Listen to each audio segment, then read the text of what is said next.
Hello दोस्तों, welcome to my channel. आज हम आपके लिए 50 ऐसे वर्ड लेकर आए हैं जिनका उपयोग कैजुअली बोलचाल में भी होता है और व्हाट्सएप चैट में भी इनका काफ़ी ज़्यादा प्रयोग होता है। तो आज हम इन 50 के समथिंग वर्ड्स को अच्छे से समझेंगे, उनको कैसे बोलते हैं, उनका कैसे हिंदी मतलब होता है। हम वो सभी आज इस वीडियो में समझने वाले हैं। तो स्टार्टिंग से लेकर एंड तक देखिए इस वीडियो को और एक एक वर्ड को अच्छे से नोट करते चलिए। ये सामान्य बोलचाल की भाषा में भी काफी प्रयोग किए जाते हैं। तो चलिए स्टार्ट करते हैं। पहला वर्ड है HI। इसको ही नहीं पढ़ेंगे, इसको क्या पढ़ेंगे? हाय। क्या बोलेंगे इसको? हाय। इसका हिंदी में मतलब क्या होता है? इसका हिंदी में मतलब होता है नमस्ते। और हेलो, हेलो को भी इंग्लिश में इसका प्रोनाउंसिएशन क्या होता है? हेलो। और इसका हिंदी में मतलब भी क्या होता है? नमस्ते। तो जब भी हम किसी से मिलते हैं तो उसका नाम लेते हैं, जैसे कि हाय मोनिका, जैसे कि हाय सोनम, तो उसके लिए हम किसका यूज करते हैं? हाय का।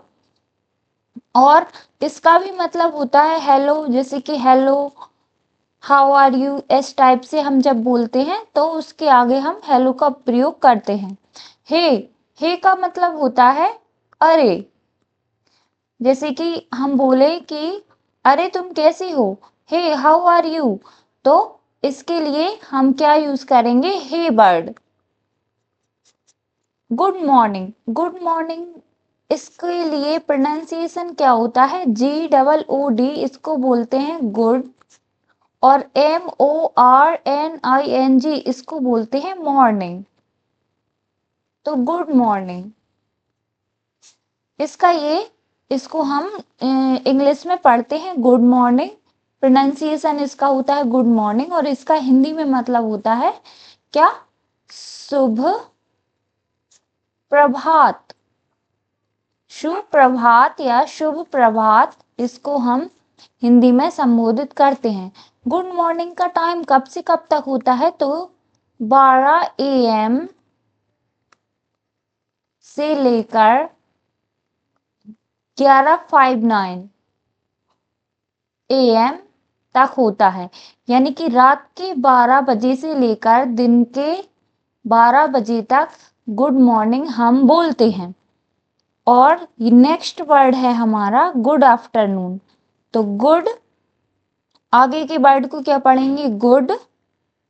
और नेक्स्ट को क्या पढ़ेंगे? आफ्टरनून। क्या? आफ्टरनून। तो इसका क्या मतलब होता है? जब भी दोपहर में संबोधन किया जाता है तब हम किसका उपयोग करते हैं? गुड आफ्टरनून का। और इसका समय कब से कब तक होता है? दिन में जो 12 बजते हैं, दोपहर के 12 PM से लेकर कब तक का टाइम होता है? ये 4:59 PM। इसके बाद गुड इवनिंग लग जाता है। तो दोपहर के जो 12 बजते हैं और शाम के जो 5 बजते हैं, तो उसके बीच का समय क्या होता है? Good afternoon. इसी प्रकार से नेक्स्ट वर्ड है, इसको क्या पढ़ेंगे? इसका प्रोनाउंसिएशन क्या होता है? GOOD, इसको पढ़ते हैं गुड। और इसको पढ़ते हैं क्या? इवनिंग। क्या पढ़ते हैं इसको? इवनिंग। तो गुड इवनिंग। इसका समय कब से कब तक होता है?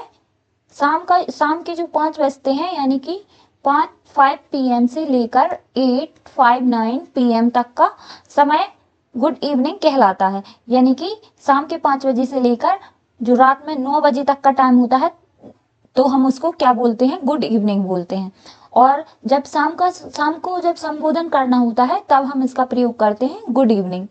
और नेक्स्ट वर्ड है हमारा गुड नाइट। इसका प्रोनाउंसिएशन गुड, NIGHT, इसका मतलब होता है नाइट। तो हिंदी में इसका मतलब क्या होता है? शुभ रात्रि। क्या होता है हिंदी में मतलब? शुभ रात्रि। जब रात में संबोधन करना होता है तब हम गुड नाइट बोलते हैं। इसका समय कब से कब तक होता है? 9 बजे से लेकर 9 PM से लेकर जब तक हम जागे हुए रहते हैं और जब सोने को जाते हैं तब हम जब बोलते हैं, तो वैसे इसका 12 AM, यानी कि जो रात के 12 बजते हैं तब तक का समय मतलब 9 बजे से लेकर रात के जो 12 बजते हैं तब तक का टाइम क्या कहलाता है? Good night. चलिए, तो हमारा नेक्स्ट वाक्य है हाउ आर यू। इसका प्रोनाउंसिएशन कैसे होता है? HOW इसको बोलते हैं हाउ। हाउ इसको बोलते हैं आर इसको बोलते हैं यू। इसका मतलब होता है हाउ आर यू, कि इसको हिंदी में इसका अर्थ क्या होता है कि आप कैसे हैं। जब हम किसी से मिलते हैं तो हम उसके बारे में पूछने के लिए ये सब बोलते हैं कि हाउ आर यू, आप कैसे हैं। नेक्स्ट वाक्य है हमारा hope you are doing well. Hope you are doing well. तो होप का अर्थ होता है आशा करना। तो आशा करते हैं कि आप अच्छे होंगे या आप अच्छे हैं। आप अच्छे हैं। इसका हिंदी में मतलब होता है कि जब भी हम किसी से मिलते हैं या फिर मतलब वो अपन को आंसर देता है तो hope you are doing well, यानी कि इसका मतलब होता है कि आशा करते हैं कि आप अच्छे हैं या सब ठीक चल रहा है, इसका ये मतलब होता है। Nice to meet you. जब भी हम किसी नए व्यक्ति से मिलते हैं या इंटरव्यू पैनल से मिलते हैं तब हम इस वाक्य का उपयोग करते हैं नाइस टू मीट यू, यानी कि आपसे नाइस, इसको क्या प्रोनाउंसिएशन पढ़ेंगे? Nice to meet you. Nice to meet you इसको ऐसे पढ़ेंगे। इसका मतलब होता है कि आपसे मिलकर अच्छा लगा। जब किसी नए व्यक्ति से मिलना होता है तब हम ऐसा बोलते हैं कि nice to meet you. Bye. जब हम अलविदा कहकर जा रहे होते हैं तब हम किसका उपयोग करते हैं? बाय। बाय का मतलब होता है अलविदा। Good bye. गुड बाय इसको, इसका प्रोनाउंसिएशन क्या होगा इंग्लिश में? कैसे पढ़ेंगे इसको? Goodbye. तो ये कब बोला जाता है? जब किसी व्यक्ति से मिलने के चांसेस कम रहते हैं तब हम उसके जाने पर कैसा बोलते हैं कि गुड बाय। गुड बाय यानी कि इसका भी मतलब होता है क्या? अलविदा। सी यू सून इसका मतलब होता है, इसको कैसे पढ़ेंगे? सी, इसको कैसे पढ़ेंगे? यू, और इसको कैसे पढ़ेंगे? सून। तो इसका मतलब होता है कि फिर मिलेंगे। सी यू सून का मतलब होता है फिर, जल्द मिलेंगे। हिंदी में इसका क्या मतलब होता है? फिर जल्द मिलेंगे। सी यू सून। नेक्स्ट वाक्य है टेक केयर। तो इसको कैसे पढ़ते हैं? TAKE take, CARE care. Take care इसका हिंदी में मतलब होता है अपना ख्याल रखना। अपना ख्याल रखना। जब हम किसी से मिलते हैं और उसे विदा लेते समय हम ऐसा बोलते हैं कि चलो अब हम जाते हैं, टेक केयर, यानी कि अपना ख्याल रखना। कैच यू लेटर यानी कि बाद में मिलते हैं। Catch you letter. लेटर का मतलब होता है बाद में। बाद में। तो कैच यू लेटर यानी कि बाद में मिलते हैं। तो जब किसी से विदा लेते हैं तो हम उसको ऐसा बोलते हैं कि catch you later, take care, बाद में मिलते हैं, अपना ध्यान रखना। नेक्स्ट है सी यू टुमारो। इसको क्या लिखते हैं या बोलते हैं? सी यू टुमारो। टुमारो तो इसका मतलब होता है टुमारो का अगला दिन। तो हिंदी में इसका मतलब होता है कि अगले दिन मिलते हैं। क्या? अगले दिन मिलते हैं। ये वाक्य कब बोला जाता है? जब किसी से हमें अगले दिन मिलना होता है तब हम ऐसा बोलते हैं कि सी यू टुमारो, कि अगले दिन हम मिलते हैं। Talk to you later. Next है talk to you later. Talk to you later का मतलब होता है कि बाद में बात करते हैं। क्या? बाद में बात करते हैं। जब बहुत ज़्यादा बिजी होते हैं और सामने वाले से हम ये बोलते हैं कि अगले दिन हम या फिर जब भी मिलेंगे तो तब बात करेंगे, तब ऐसा बोलते हैं टॉक टू यू लेटर, बाद में बात करते हैं। सी यू लेटर, इसका मतलब भी होता है कि बाद में मिलते हैं या बाद में बात करते हैं। सी यू लेटर, इसका भी मतलब होता है कि बाद में। लेटर लेटर जब भी लगा रहता है तब उसका मतलब होता है बाद में मिलते हैं या बाद में देखते हैं। तो जब विदा लेते हैं जब हम किसी से, तब हम ऐसा बोलते हैं। जब हम बिजी हो रहे होते हैं, हमें बात नहीं करनी होती है उस टाइम पर, तब हम ऐसा बोलते हैं टॉक टू यू लेटर या सी यू लेटर। स्टे सेफ यानी कि अच्छे से रहना, इसका मतलब होता है सुरक्षित, का मतलब होता है सुरक्षित।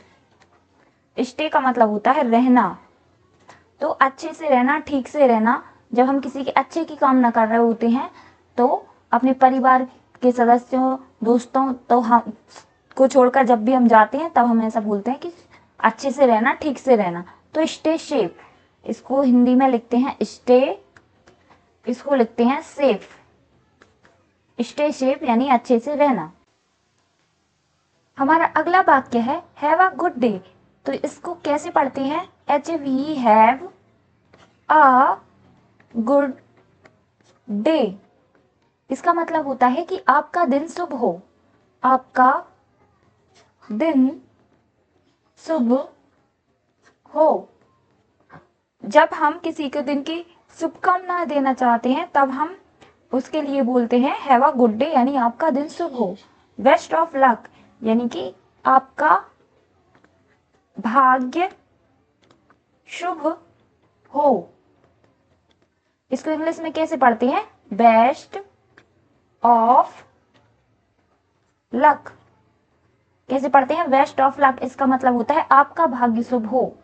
जब कोई किसी काम के लिए जाता है या एग्जाम वगैरह देने के लिए या रनिंग के लिए, तब हम उसके लिए ये बोलते हैं काम करने से पहले कि बेस्ट ऑफ लक या ऑल द बेस्ट। इसका मतलब भी क्या होता है कि आपका भाग्य शुभ हो या सब कुछ ठीक रहे। ऑल द बेस्ट का मतलब होता है सब कुछ ठीक हो। हम ये कामना करते हैं कि तुम्हारे साथ ठीक हो, सब कुछ ठीक हो। इसको इंग्लिश में पढ़ते हैं ऑल द बेस्ट। अगला है कॉन्ग्रेचुलेशंस। तो इसका मतलब होता है बधाई हो। किसी को शादी या कोई सफलता मिली हो, किसी ने शादी की हो, तब हम उसके लिए बोलते हैं कॉन्ग्रेचुलेशंस यानी कि बधाई हो। अगला है वेल डन यानी कि अच्छा किया, अच्छा किया। जब हम किसी की प्रशंसा करते हैं या उसकी सराहना करते हैं तब हम ये वाक्य बोलते हैं वेल डन यानी अच्छा किया। इंग्लिश में कैसे बोलते हैं? वेल डन यानी अच्छा किया।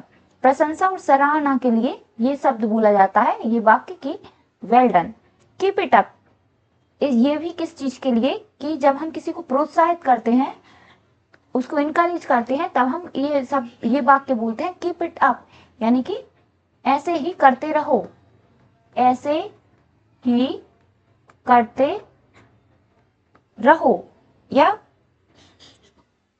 बहुत बढ़िया, कीप इट अप का मतलब होता है कि जब भी हम किसी को एनकरेज करना होता है तब हम ये वाक्य बोलते हैं कीप इट अप, ऐसे ही करते रहो। इंग्लिश में इसको कैसे बोलते हैं? Keep it up.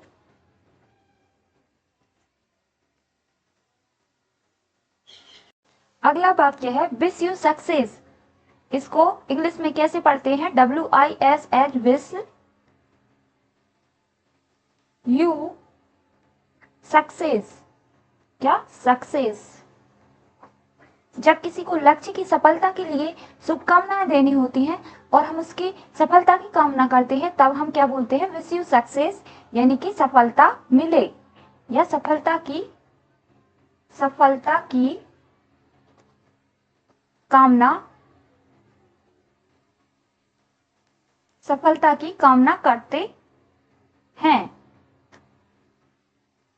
अगला वाक्य है हैव अ ग्रेट डे यानी कि आपका दिन शुभ हो। ये भी किसी के दिन की शुभकामना देने के लिए हम क्या बोलते हैं कि हैव अ ग्रेट डे, आपका दिन अच्छा रहे।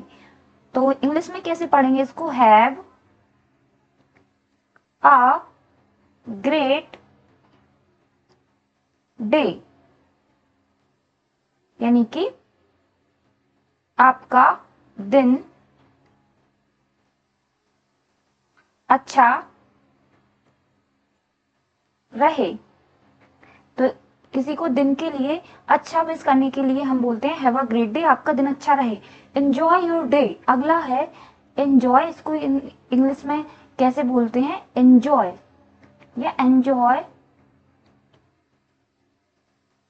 Your day. ये कब बोला जाता है? जब किसी का पूरा दिन अच्छे से गुजरे। एंजॉय योर डे यानी कि आप पूरे दिन का अच्छे से आनंद लें। ये कब कहते हैं? आप दिन का आनंद लें। तो एंजॉय योर डे यानी आप दिन का आनंद लें, इसका ये हिंदी में मतलब होता है। हैप्पी बर्थडे, ये तो सभी लोग जानते हैं। जब हम किसी को जन्मदिन की शुभकामनाएं देते हैं तब हम बोलते हैं हैप्पी बर्थडे। व्हाट्सएप, यानी कि इसका मतलब होता है वो, इसको पहले इंग्लिश में कैसे पढ़ते हैं? What's up. जब किसी का हालचाल या स्थिति जाननी होती है तब हम ऐसा बोलते हैं व्हाट्सएप, यानी कि क्या हालचाल। हिंदी में ऐसा पूछते हैं जब हम जाते हैं कहीं पर रिश्तेदारों में, तो अरे क्या हालचाल, तो उसके लिए है ये व्हाट्सअप, यानी क्या हाल चाल। स्थिति या किसी की हालचाल को पूछने के लिए हम इसका प्रयोग करते हैं, इस वाक्य का, व्हाट्सअप।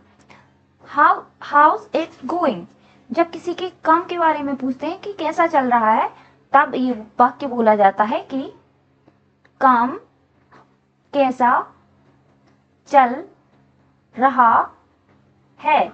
या स्थिति भी, कि किसी की काम की स्थिति या उसकी खुद की स्थिति पूछने के लिए हम इसका प्रयोग करते हैं हाउस इट गोइंग, यानी कि क्या चल रहा है, कैसा चल रहा है सब। इंग्लिश में कैसे पढ़ेंगे? हाउस अपोस्ट्रोफ एस लगाएं तो how's it going, how it going. क्या है? व्हाट आर यू डूइंग, इसको इंग्लिश में कैसे बोलते हैं? What are you doing, what are you doing, यानी जब हम किसी के बारे में ये पता करना होता है कि वो उस टाइम क्या कर रहा है, तब हम ऐसा बोलते हैं व्हाट आर यू डूइंग, तुम क्या कर रहे हो। हिंदी में मतलब होगा इसका तुम क्या कर रहे हो।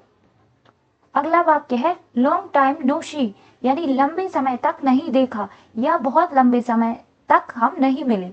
जब किसी से बहुत ज्यादा समय गुजर जाए और मिले ना, तब ऐसा बोला जाता है लॉन्ग टाइम नो सी, यानी कि बहुत ज्यादा समय निकल गया और हम नहीं मिले। लॉन्ग टाइम इंग्लिश में पढ़ेंगे लॉन्ग टाइम नो सी, यानी काफी टाइम से नहीं मिले, काफी समय से नहीं मिले। तो इसका हिंदी में ये मतलब होगा कि काफी समय से नहीं मिले। अगला वाक्य है hope to see you soon, यानी कि आशा करते हैं कि जल्द ही मिलेंगे। होप का मतलब होता है आशा करना, तो आशा करते हैं जल्द ही मिलेंगे। जब आप किसी इंसान से मिलने की इच्छा रखते हैं दोबारा, तब हम ऐसा बोलते हैं hope to see you soon, यानी आशा करते हैं हम जल्द ही मिलेंगे। इंग्लिश में कैसे बोलेंगे? Hope to see you soon. ठीक है। अब अगला वाक्य है दैट साउंड्स ग्रेट।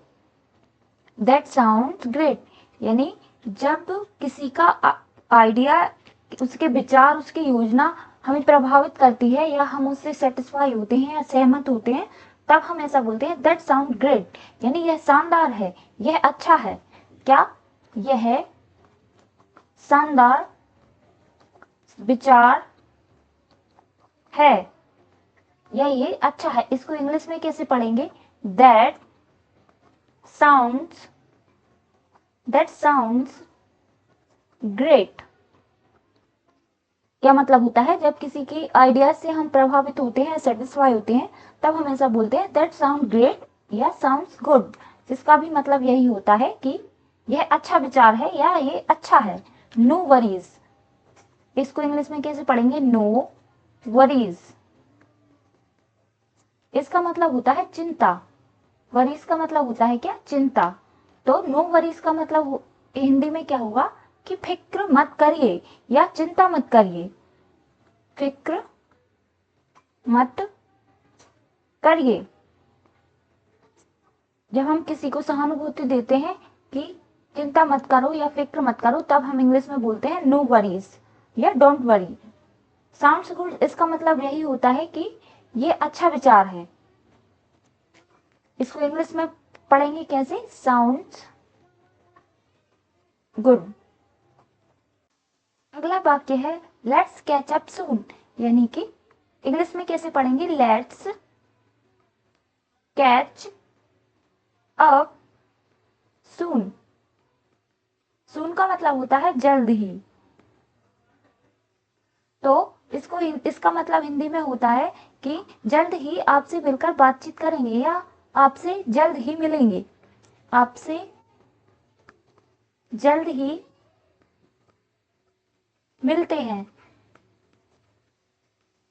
इसका हिंदी में ये मतलब होगा, जब हम किसी से लंबे समय बाद मिलते हैं तब ऐसा बोलते हैं कि लेट्स कैच अप सून, आपसे जल्द ही मिलेंगे।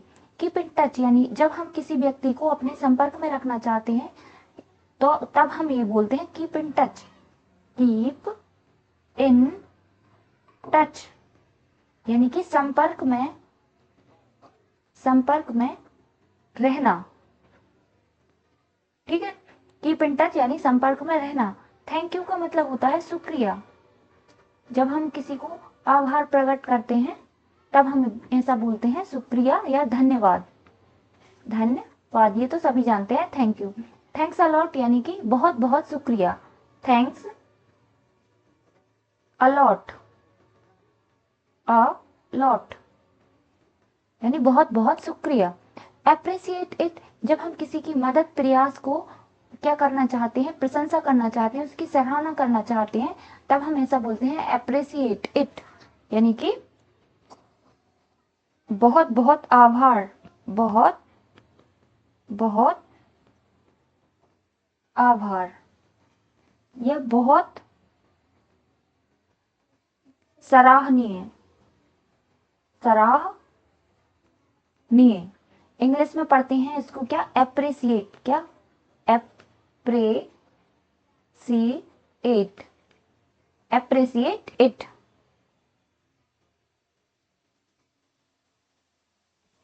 क्या मतलब होता है कि मैं इसकी सराहना करता हूं या करती हूं। सॉरी, सॉरी का मतलब है कि जब गलती हो जाती है और हम उसके लिए खेद प्रकट करते हैं तब हम ऐसा बोलते हैं सॉरी, यानी कि मुझे खेद है। माई बैड, इसको कैसे पढ़ेंगे? माई बैड यानी कि जब कोई गलती हो जाती है तो हम ऐसा बोलते हैं माई बैड या इट्स माई फॉल्ट, यानी मेरी गलती है। जब हम अपनी गलती को स्वीकार कर लेते हैं तब हम ऐसा बोलते हैं इट्स माई बैड, यानी कि ये मेरी गलती है। नो प्रॉब्लम, नो प्रॉब्लम का मतलब होता है कि कोई समस्या नहीं। नो प्रॉब्लम यानी कोई समस्या नहीं है। जैसे कि कोई बगल में बैठने के लिए पूछे, सीट मांगे कि क्या मैं यहाँ पर बैठ सकता हूँ, आपको कोई प्रॉब्लम तो नहीं है, तब हम ऐसा बोलते हैं no problem, you can sit here. तो नो प्रॉब्लम का मतलब होता है मुझे कोई भी परेशानी नहीं है। इट्स ओके का मतलब होता है ठीक है, ठीक है। अगला वाक्य है डोंट मेंशन इट, इंग्लिश में कैसे पढ़ते हैं? Don't mention it, it. तो जब हम किसी की मदद करते हैं तो सामने वाला क्या बोलता है? Thank you. और हम उसका थैंक यू ना लेना चाहें तब ऐसा कहते हैं डोंट मेंशन इट, इसकी कोई बात नहीं, इसकी कोई बात नहीं। ऐसा सामान्य बोलचाल की भाषा में बोलते हैं कि ये कोई बहुत बड़ी बात नहीं, इसकी कोई बात नहीं, डोंट मेंशन इट। ठीक है। टेक इट इजी यानी कि आराम से रहो। तो ये कब बोला जाता है कि जब कोई बहुत टेंशन लेता है या तनाव या बहुत ज्यादा सोचता विचारता है, किसी चीज को बहुत हैवीली लेता है, तो तब हम ऐसा बोलते हैं टेक इट इजी, कि इतना ज्यादा तनाव लेने की जरूरत नहीं है, आराम से रहो। तो टेक इट इजी का मतलब ये होता है take it easy. Have fun यानी जब हम किसी को ये बोलते हैं कि मजे करो, मजे करो या आनंद से रहो, इसका मतलब हिंदी में होता है मजे करो या आनंद से रहो। इंग्लिश में कैसे पढ़ते हैं इसको? Have fun. तो ये कब बोला जाता है? जब कोई काम कर रहा होता है और उसमें बहुत इन्वॉल्व रहता है, तब हम ऐसा बोलते हैं कि मजे करो, आनंद से रहो, हैव फन। ठीक है। तो ये हमारे कुछ 50 के समथिंग वर्ड रहे, इनका उपयोग कैजुअली और सामान्य बोलचाल की भाषा में काफी होता है। तो ये हमने इनका हिंदी में मतलब समझा और इन्हें इंग्लिश में भी कैसे पढ़ते हैं ये भी देख लिया। तो अगर वीडियो अच्छा लगा हो तो लाइक करें, सब्सक्राइब करें। Thank you.